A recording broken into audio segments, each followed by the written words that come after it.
आदाब नाजरीन, INN की खबरों में आपका इस्तकबाल है। मैं हूं शौकत अली सूफ़ी। आइए नज़र डालते हैं आज की कुछ अहम खबरों पर। पटाखा बनाने वालों के खिलाफ दायर दरख्वास्त की बुध को सुप्रीम कोर्ट में समाअत हुई है। इस दौरान सुप्रीम कोर्ट ने बरहमी का इजहार करते हुए कहा कि हमने पहले ही डीलर्स के लाइसेंस मनसूख किए थे, अब हम सनतकारों के लाइसेंस मनसूख करते हैं। CBI ने सुप्रीम कोर्ट को बताया कि पहले प्रोड्यूसर्स ने एक्सक्लूसिव एक्ट की खिलाफ वर्जी की और दूसरी ये कि उन्होंने अदालत के अहकामात की खिलाफ वर्जी की। जैसा कि इब्तदाई तफ्तीश में सामने आया है, दरअसल पटाखे बनाने वालों के खिलाफ सुप्रीम कोर्ट में एक दरख्वास्त दायर की गई थी जिस पर समाअत हुई है। सुप्रीम कोर्ट ने कहा कि हमने पटाखा बनाने वालों को हुक्म दिया था कि वो बहुत ज़्यादा नमक इस्तेमाल ना करें। CBI की तहकीकात से पता चला कि 4 पटाखा बनाने वालों ने सुप्रीम कोर्ट के हुक्म की खिलाफ वर्जी की है। अदालत के अहकामात की खिलाफ वर्जी के पेश नज़र इन मैन्युफैक्चरर्स के खिलाफ तौहीन अदालत का मुकदमा क्यों नहीं शुरू किया जाए, जबकि पहली नज़र में उन्होंने अदालत के हुक्म की खिलाफ वर्जी की। CBI चेन्नई रिपोर्ट में यह बात सामने आई है। वजीर IT KT रामा राव ने कहा कि सब्ज इनकलाब के साथ साथ रियासत में डेयरी इनकलाब का आगाज़ हुआ है। वजीर ने मदर डेयरी को मुनाफे की राह पर गामजन करने के लिए मनसूबा बंदी करने की ओहदेदारों को हिदायत दी है। उन्होंने कहा कि तेलंगाना हुकूमत ने न सिर्फ ज़राअत बल्कि उससे वाबस्ता शोबों की तरक्की के लिए इक़दामात को यकीनी बना रही है। आम इंतखाबात में कामयाबी हासिल करने वाले डायरेक्टर्स ने वजीर जगदीश रेड्डी की सरपरस्ती में 4 शुबे के रोज़ प्रगति पहुंचकर वजीर IT बल्दी नज़्म व नस्क KT रामाराव से मुलाकात की। इस मौके पर KT रामाराव ने खुसूसी तौर पर उन 2 खवातीन डायरेक्टर्स को मुबारकबाद दी जो मुत्तफ़िक़ा तौर पर मुंतखब हुए। इस मौके पर खिताब करते हुए KT रामाराव ने कहा कि विजय डेयरी को तेलंगाना की तश्कील से कबल कई मुश्किलात का सामना रहा। वजीर KTR ने वाज़ेह किया कि चीफ मिनिस्टर के चंद्रशेखर राव की क़ियादत में ऐसी डेयरियों को हर महाज पर मजबूत बनाया गया। इस मौके पर गवर्नमेंट विप सुनीता महेंद्र रेड्डी, रुकन Rajya Sabha B Lingaiah Yadav, TESCAB vice chairman G Mahendra Reddy, अराकिन assembly Gadari Kishore, C Lingaiah, K Bhopal Reddy ने नए मुंतखब डायरेक्टर्स रंचा लक्ष्मी, नरसिम्हा गुडूर श्रीधर और चल्ला सुरेंद्र रेड्डी भी इस मौके पर मौजूद थे। वज़ीर जंगलात इंदिरा करण रेड्डी ने निर्मल कस्बे में बारिश से मुतासिरा इलाकों का दौरा करते हुए सूरत हाल का जायजा लिया। वाज़ेह है कि रियासत में हुई शदीद बारिश के नतीजे में इब्राहिम तालाब लबरेज हो गया, ताहम तालाब के करीब गैर मजाज कब्जाजात की वजह से तालाब के करीब नशीबी इलाके भी ज़ेर आब आ गए हैं। वज़ीर इंदिरा करण रेड्डी ने सूरत हाल का जायजा लेने के बाद कलेक्टर को हिदायत दी कि वो पानी के अखराज को यकीनी बनाने के इक़दाम करें। वज़ीर ने दिव्या नगर में पानी में डूबे हुए 33/11 KV सब स्टेशन का भी मुआयना किया। इस मौके पर म्यूनसिपल चेयरमैन G ईश्वर, साबिक़ा DCCB चेयरमैन रंकेशन रेड्डी और दीगर मौजूद थे। वज़ीर क़बायली बहबूद सत्यावती राठौड़ ने ज़िले महबूबाबाद के गुंडराती मुडुगु देहात पहुंचकर हाल ही में हुई शदीद बारिश के नतीजे में बरक़ी शाक लगने से हलाक होने वाले 16 साला दीक्षित नामी लड़की के अफराद ख़ानदान से मुलाकात की और इजहार हमदर्दी जताया। वज़ीर ने महकमे बरक़ी की जानिब से 5 लाख रुपये और महकमे ख़वातीन व अतफ़ाल बहबूद की तरफ से 1 लाख रुपये का मुआवजे का चेक मुतासरीन के हवाले किया।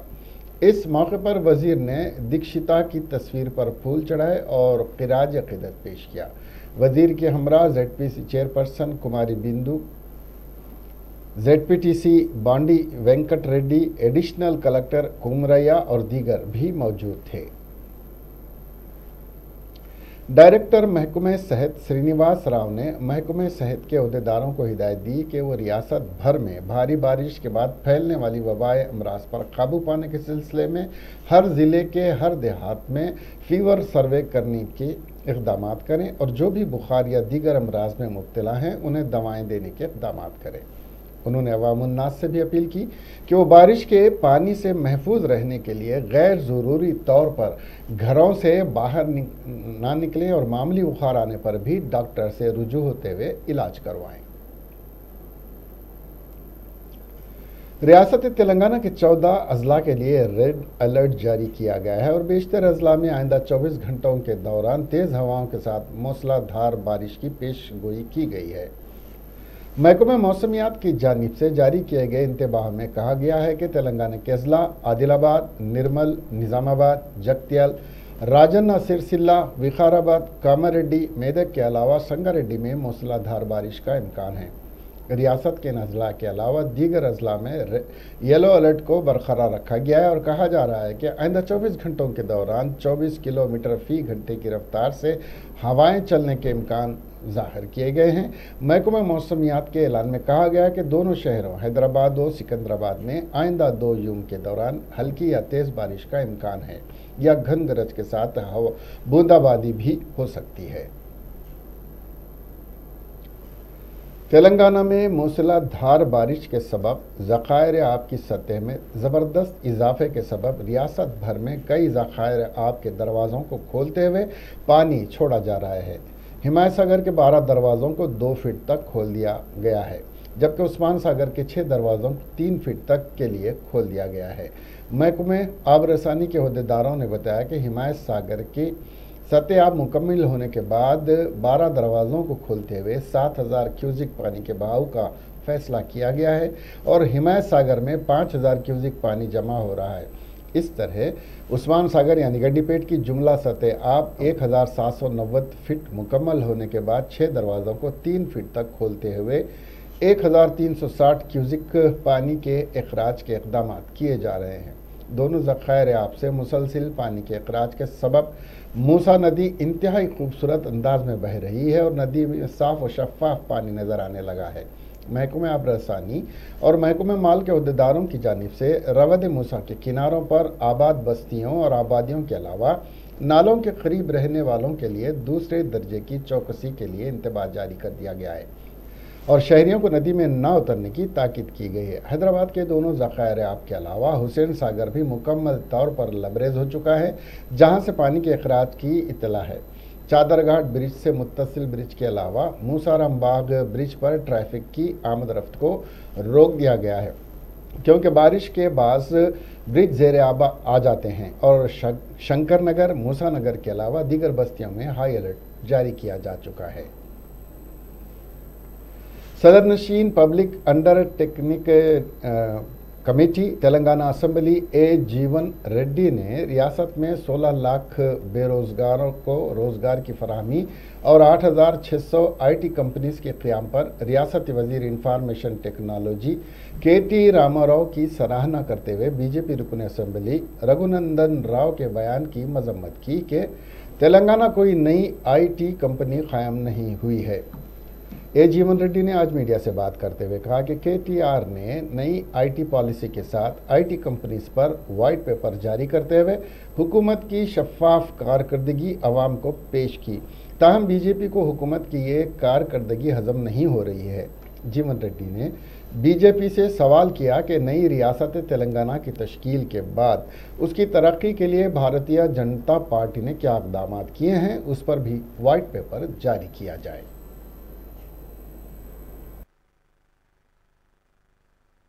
कल तक झूठेबाज पार्टी था, बीजेपी बोले तो बड़ा झूठा पार्टी, आज जनकंठ का पार्टी है। अभी बीजेपी जलस हो गया। कल हमारा KTR साहब 2 घंटे असेंबली में बात करे तो लोगों को देख के दिमाग खराब हो रहे। पाद यात्रा में जो पैदल का यात्रा कर रहे उसमें आदमी लोग नया आ रहे, इसलिए परेशान में फ्रस्ट्रेशन में बात कर रहे। बंडी संजय उन्होंने भी गलत बोल रहा, ये वर्ल्ड मेधावी संघम अध्यक्ष रघुनंदन उन्होंने भी गलत बोल रहा। अभी मैं ये बोल रहा, अभी आपका ने कुछ डाटा है तो अभी 8600 कंपनी तेलंगाना में TS IPAS थ्रू आया, उसमें कुछ गलत है तो बोलो। 16 लाख का एम्प्लॉयमेंट प्राइवेट में आया, उसमें कुछ गलत है तो बोलो। हमारा मिनिस्टर साहब वाइट पेपर रिलीज करे, उसमें कुछ गलत है तो बोलो।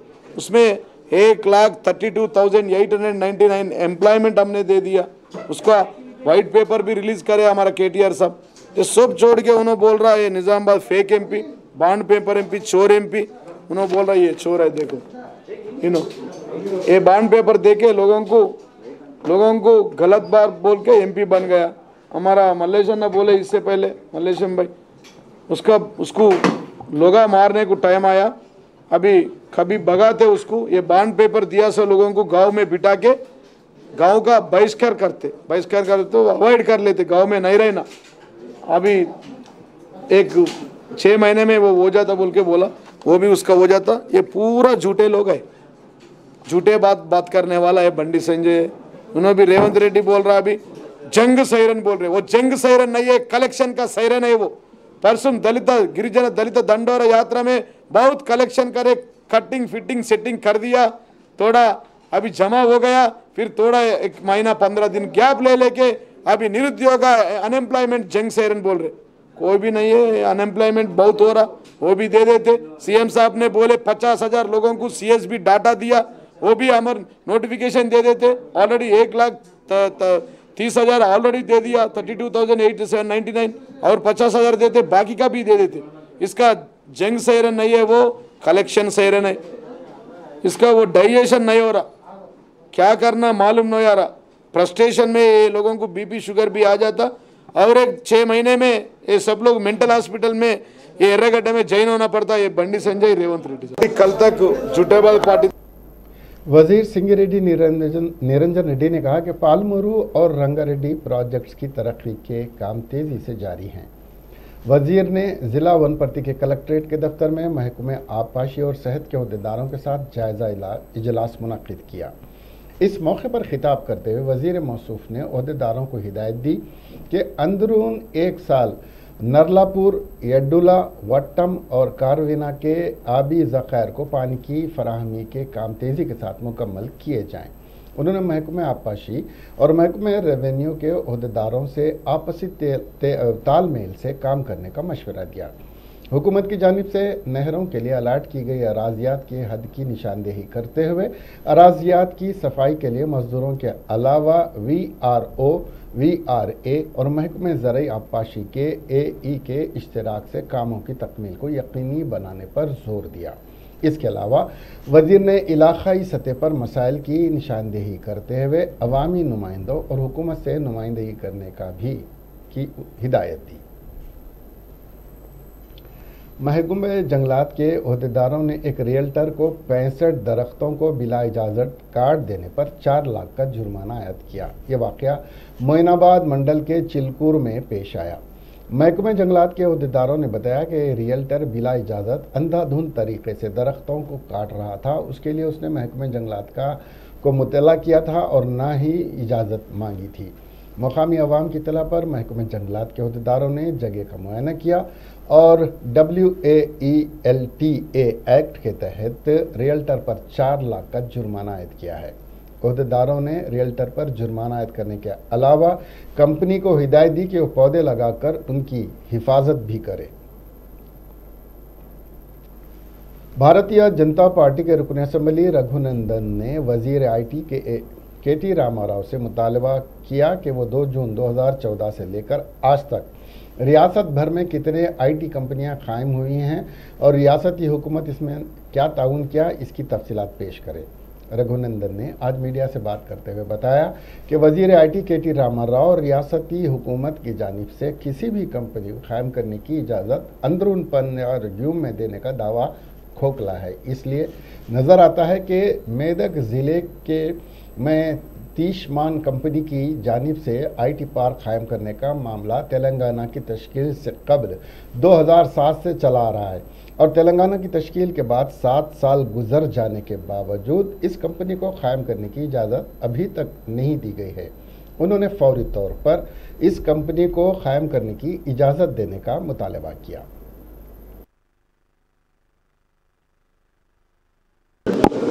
KTR साहब के लिए हम 3 सवाल पूछना चाह रहा। एक सवाल यह है, जो भी बड़ा कंपनी है, टिशमैन स्पेयर बोल के एक बड़ा कंपनी है, 2007 में पूर्व मेदक डिस्ट्रिक्ट का तेल्लापुर गांव में गवर्नमेंट का ओपन एक्शन में 400 एकर्स 1686 करोड़ 1686 1686 करोड़ में उन्होंने खरीद लिया। उसमें से उन्होंने 400 करोड़ डिपॉजिट किया 2007 में। टिशमन से Speyer is one of the world's biggest company. वो 2014 में वेवराग बोल के एक बिल्डिंग गच्चीबौली में इनाग्रेशन को सीएम साहब को और आईटी मिनिस्टर साहब को बुला के हमारा 2006 से पेंडिंग है सो तेल्लापुर का ज़मीन को क्लियर करो बोल के पूछे तो आज तक वो बिल्डिंग क्लियर नहीं किए तो टिशमन स्पेयर कंपनी ने हैदराबाद को सलाम करके चले गए वापस न्यूयॉर्क को। ये पहले क्वेश्चन है। ऐसा बड़ा कंपनियों को क्यों सता रहे अपन? कितने बड़ा कंपनी तेलंगाना आने के बाद जून 2014 के बाद आपके साथ एग्रीमेंट कर लिया, जरा वो एग्रीमेंट पेपर पब्लिक डोमेन में रखो बोल के पूछ रहा हूँ। दूसरा चीज़ ये है, जो भी पुराना आईटी पार्क है आप गवर्नमेंट फॉर्म करने के पहले वो जो रामंतपुर होने दो, अपसीगुड़ा होने दो, नहीं तो उप्पल में होने दो, 2011 से लेकर 2014 के बीच में जो लोग नया आईटी पार्क्स बनाया, आईटी स्पेसेस बनाया, उस तरफ गवर्नमेंट क्यों नहीं देख रहा? वो बिल्डिंग्स वैसे क्यों पेंडिंग पड़ा हुआ है? वो आईटी स्पेसेस को प्रमोशन करने में आपको क्या तकलीफ हो रहा?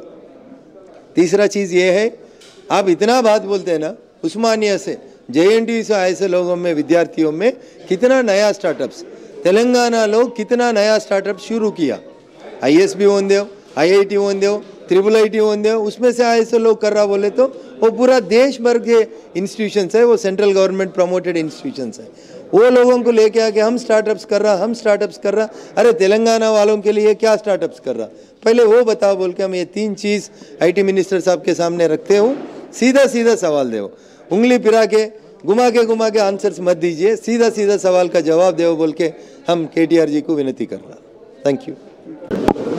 KTR साहब के लिए हम 3 सवाल पूछना चाह रहा। एक सवाल ये है, जो भी बड़ा कंपनी है, टिशमन स्पेयर बोल के एक बड़ा कंपनी है, 2007 सदर तेलंगाना प्रदेश कांग्रेस कमेटी ए रेवंत रेड्डी ने हुजूराबाद असम्बली हल्के ज़िमनी इंतखाब में अपोजिशन के मुश्तरका उम्मीदवार के ज़िमन में कहा कि कांग्रेस पार्टी 135 साल में हज़ारों इलेक्शन का सामना किया है।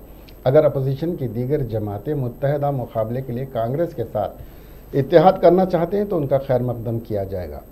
हुजूराबाद के लिए मुश्तरका उम्मीदवार के लिए कांग्रेस ने कोई तजवीज़ नहीं रखी है। रेवंत रेड्डी ने आज मीडिया से बात करते हुए कहा कि रियासत तेलंगाना की आज़ादी 9 दिसंबर को हुई, जिस दिन सोनिया गांधी ने अलहदा रियासत तेलंगाना का ऐलान किया।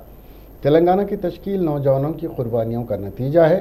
कांग्रेस पार्टी 2 अक्टूबर से 9 दिसंबर तक तश्कील तेलंगाना की तारीख तक बेरोजगार नौजवानों के हक में पूरी रियासत में जद्दोजहद करेगी। तो मैं आल पार्टी का नहीं बोल रहा हूँ, कांग्रेस पार्टी का हम लोग आपस में बात कर लेके हम हमारा कैंडिडेट को हम लगाएंगे। कोई मदद देने वाले है तो कोई एतराज़ तो नहीं करेगा ना। अगर आपको कहीं पैदल जा रहे, कोई आपको लिफ्ट दिए तो नहीं लेते क्या? तो आप और जल्दी जा सकते हैं ना। जब मंजिल पहुंचना है, मंजिल को पहुंचने के लिए कोई आपको मदद देने के लिए, कोई लिफ्ट देने के लिए कोई आए तो हमेशा कोई ना कोई अपने को मदद देने के लिए आगे बढ़े तो उसका मदद लेते ही लेते। मगर कांग्रेस पार्टी, ये चुनाव पहली बार नहीं है, ये आखिरी बार नहीं होते।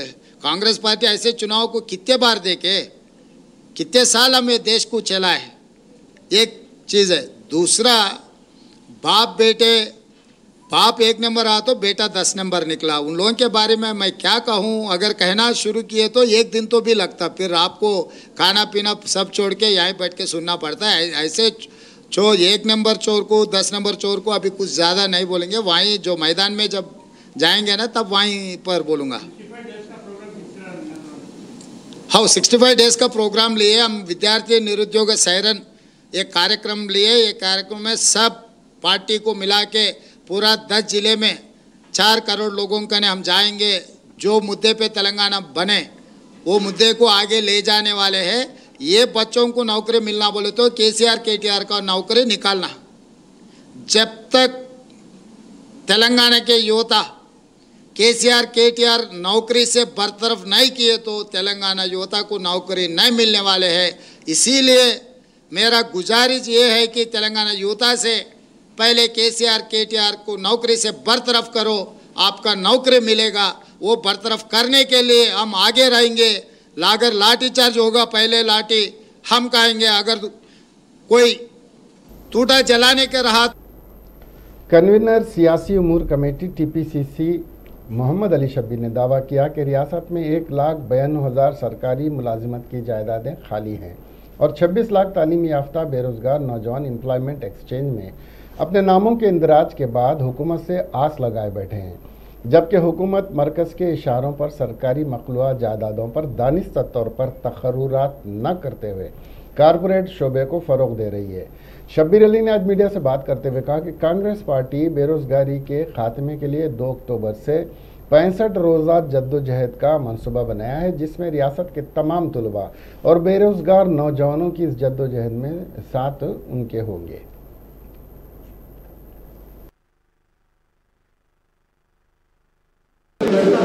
दो दिन पहले पीएसी कमेटी हुआ, उसमें ये डिसीजन लिया गया कि तेलंगाना की तहरीक जो चली थी वो 3 पे थे। एक था नौकरी, पानी और निधलू।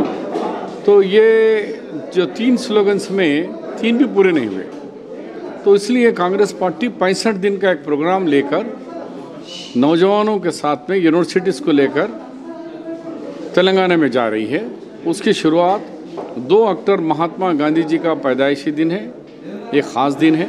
उस दिन राजीव गांधी जी ने नौजवानों के लिए बहुत सारे प्रोग्राम लाए, जैसे कि न्यू एजुकेशन पॉलिसी हो या फिर नौजवानों को वोट है। आज जो कंप्यूटर है ये राजीव गांधी ने किया, तो उनके मुजस्समे की गुलपोशी करके वहाँ से तेलंगाना के अंदर एक नई जान डाले, अपनी जान की कुर्बानी देकर। उस बच्चे का नाम है श्रीकांताचारी। उस नौजवान को के स्टैचू पर जाकर उनके मुजस्से पर हम वहाँ एक प्रतिज्ञा लेंगे, एक आहद लेंगे कि केसीआर साहब, तुम अच्छे तेलंगाना के लिए तुमने जो अपनी जान की कुर्बानी दी, लेकिन तेलंगाना में बंगारू तेलंगाना नहीं बना, केसीआर का घर बन गया। उनका घर, उनके औलाद, उनके ख़ानदान के लोग करोड़पति बन गए, घरों में नौकरी आ गई, लेकिन तेलंगाना वालों को नहीं मिला। बिस्वाल कमेटी ने कहा कि 1,92,000 वैकेंसीज खाली हैं और अनएम्प्लॉयमेंट के अंदर 26 लाख लोग रजिस्टर्ड कर लिए हैं कि हम अनएम्प्लॉयमेंट है। तो इनका क्या करेंगे आप, कैसे इनको एम्प्लॉयमेंट भर्ती करेंगे? ये 65 दिन तक तमाम यूनिवर्सिटीज़ में जाएंगे हम लोग। तो उसकी 2 तारीख की शुरुआत है। 4 बजे 3 बजे ये प्रोग्राम वनस्थलीपुरम एलबी नगर में शुरू होगा और एलबी नगर चौरस्ते पे उनके पास जा। इंतखाबी हिकमत अमली के माहिर प्रशांत किशोर और उनकी टीम ने लोटस पॉन्ड पहुंचकर YSRTP के सदर शर्मिला से मुलाकात करते हुए पार्टी की तौसी, मुस्तकबिल की सरगर्मियों, पार्टी को आवाम के करीब ले जाने, फील्ड लेवल पर पार्टी को मजबूत बनाने, पैदल सफ़र और दीगर अहम उमूर पर तबादले माफ़ करना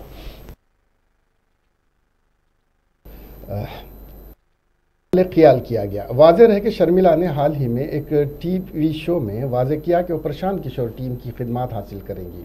शर्मिला के बयान के साथ ही PK की टीम मैदान में उतरी है। PK की टीम आइंदा इंतखाबात के वक्त तक पार्टी की दूसरी बड़ी जमातों के लिए मशीला राह बनाने के मकसद के लिए काम करेगी।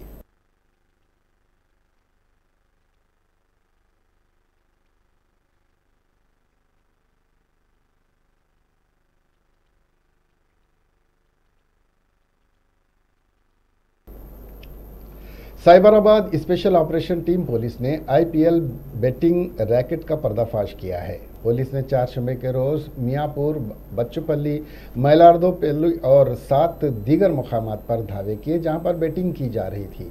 मीडिया से बात करते हुए CP साइबराबाद स्टीफन रविंद्रा ने कहा कि एक मुस्तनद इत्तला पर पुलिस ने धावा करके 23 अफराद को गिरफ्तार करके उनके कब्जे से 93 लाख रुपए नकद जब्त किए।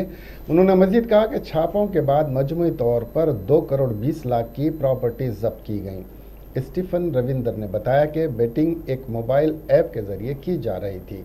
उन्होंने कहा कि तहकीकात में पता चला है कि उनका नेटवर्क मुंबई, गोवा और दुबई में भी है। विजयवाड़ा का एक शख्स इस रैकेट का अहम सरगना बताया गया है, जिसके मातहत 3 लोग IPL की बेटिंग ले रहे थे।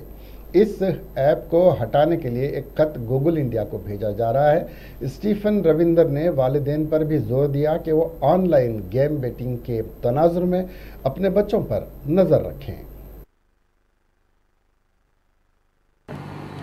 4 వీలర్స్ ఇదంతా చూస్తే మనకి టోటల్ సీజ్ ప్రాపర్టీ ఏదైతే ఉందో ఇది ఒక 2.2 crores వరకు ఈ బెట్టింగ్ ర్యాకెట్లో మనం సీజ్ చేయడం జరిగింది. ప్రధానంగా చూస్తే ఈ బెట్టింగ్ అన్నది మనకి హైదరాబాద్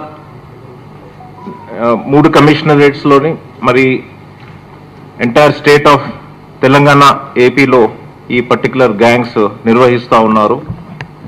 మరి మనకి కొన్ని మొబైల్ యాప్స్ ఉన్నాయి, అంటే గూగుల్ ప్లే స్టోర్లో కొన్ని మొబైల్ యాప్స్ అంటే fancy life entertainment, cricket live, bet 365, bet fair, cricket మజా అండ్ లైవ్ లైన్ గురు, ఇట్లాగా డిఫరెంట్ మొబైల్ యాప్స్లో వీళ్ళు सोशल मीडिया बिलखुसूस फेसबुक और व्हाट्सएप मुस्लिम समाज में कई बुराइयां पैदा कर रहा है। मोबाइल फ़ोन के इस्तेमाल को कम करने के मशवरों को नज़रअंदाज किया जा रहा है। इसी तरह कि एक वाक़े में हैदराबाद में एक शादीशुदा खातून जिसने अपने शौहर का अगवा करवाते हुए उससे ज़बरदस्ती तलाक के पेपर पर दस्तखत करवा लिए। ये शैतानी हरकत इस खातून ने अपने आशिक और उसके दोस्तों की मदद से अंजाम दी। ताहम पुलिस ने खातून के साथ उसके शौहर का अगवा करने वालों को गिरफ्तार कर लिया। पुलिस ने मुतासरा शख्स को बचा लिया। खातून और 2 दीगर अफराद को रिमांड पर जेल भेज दिया गया। सिकंदराबाद मार्केट पुलिस स्टेशन के इंस्पेक्टर नागेश्वर राव के मुताबिक शेख वाजिद 31 साल और असफिया बेगम 24 साल की शादी साल 2012 में आरटीसी कॉलोनी में हुई थी। उनके 2 बच्चे हैं। वाजिद सिकंदराबाद बस स्टैंड के इलाके में जूतों की दुकान पर सेल्समैन है। आसिफा बेगम जो सोशल मीडिया पर सरगर्म रहती है कि मुशीराबाद से ताल्लुक़ रखने वाले एक केटरिंग वर्कर आसिफ से फेसबुक पर मुलाकात हो गई। आसिफ पहले से शादीशुदा है और इसने 2 लड़कियों से शादी की और उसके बच्चे भी हैं। असफिया बेगम अप्रैल में अपने आशिक के साथ फरार हो गई थी। उसके शौहर ने मलकाजगिरी पुलिस स्टेशन में शिकायत दर्ज करवाई और पुलिस ने उसे ढूंढ कर शौहर के हवाले कर दिया था। उसके बाद भी वो एक बार फिर बच्चों के साथ फरार हो गई और उसे ससुराल वालों ने वापस लाया। वो अपने शौहर के साथ नहीं रहना चाहती। खातून ने तलाक के लिए शौहर पर दबाव डाला। शौहर तलाक देने राज़ी नहीं हुआ, जिस पर असफिया बेगम किसी तरह शौहर से छुटकारा पाने के और उससे तलाक लेने के लिए उसके अगवा की साजिश तैयार की ताकि अपने आशिक के साथ शादी कर सके।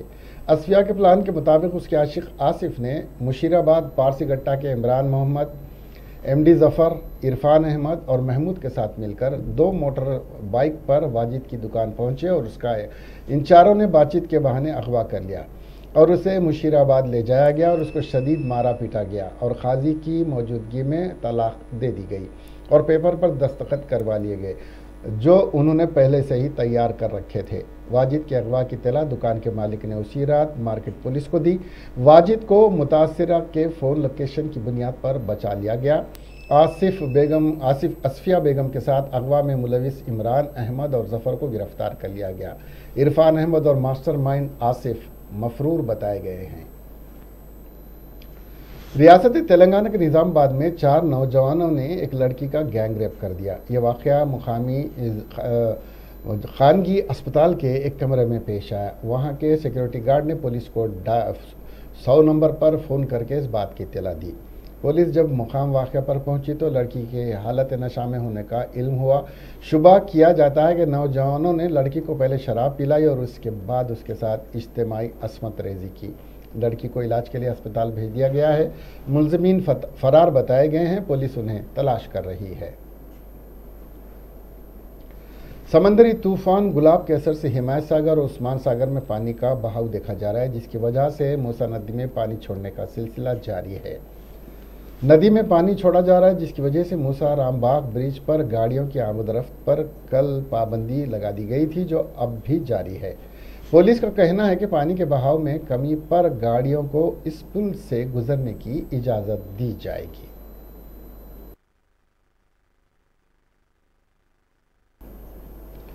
इसके साथ ही ये खबरें यहीं ख़त्म हुई। अब हमें दीजिए इजाज़त और देखते रहिए INN चैनल। खुदा हाफ़िज़।